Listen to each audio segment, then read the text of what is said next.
રાજ્યમાં ફરી એકવાર ખાખીને દાગ લાગ્યો છે। કચ્છના જખૌ પોલીસમાં ચોરી કરનાર આરોપી પોલીસ કર્મચારી નીકળ્યો। જખૌ પોલીસ સ્ટેશનના મુદ્દામાલ રૂમમાંથી ₹45,000ની કિંમતના વાયરની ચોરીની ઘટના સામે આવી હતી અને આ ઘટનામાં પોલીસ કર્મચારીની સંડોવણી ખુલી છે। આથી પોલીસે ભુજ એ ડિવિઝનમાં હેડ કોન્સ્ટેબલ તરીકે ફરજ બજાવતા પોલીસ કર્મચારી અને મૂળ ગઢવાડાના હાલ ભુજમાં રહેતા એક શખ્સની ધરપકડ કરી છે। ભુજ એ ડિવિઝન પોલીસ સ્ટેશનમાં ફરજ બજાવતો કોન્સ્ટેબલ પ્રવીણ પંડ્યાએ પોતાના મિત્ર સાથે ચોરી કરી હોવાની વિગતો સામે આવી છે। વધુ વિગતો મેળવીએ સંવાદદાતા હર્ષદ ઠાકુર આપણી સાથે જોડાઈ ચૂક્યા છે। હર્ષદ, જે ફરી એક વખત ખાકી પર દાગ લાગ્યો છે અને હેડ કોન્સ્ટેબલે જે વાયરોની ચોરી કર્યાનું સામે આવ્યું, શું અપડેટ?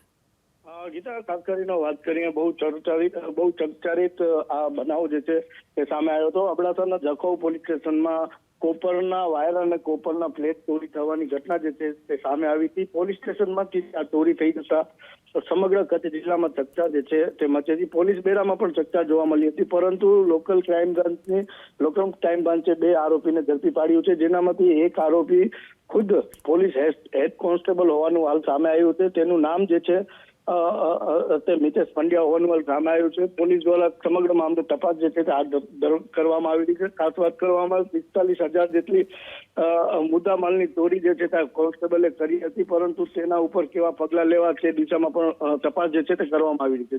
જી, આભાર આપનો આ સમગ્ર માહિતી બદલ।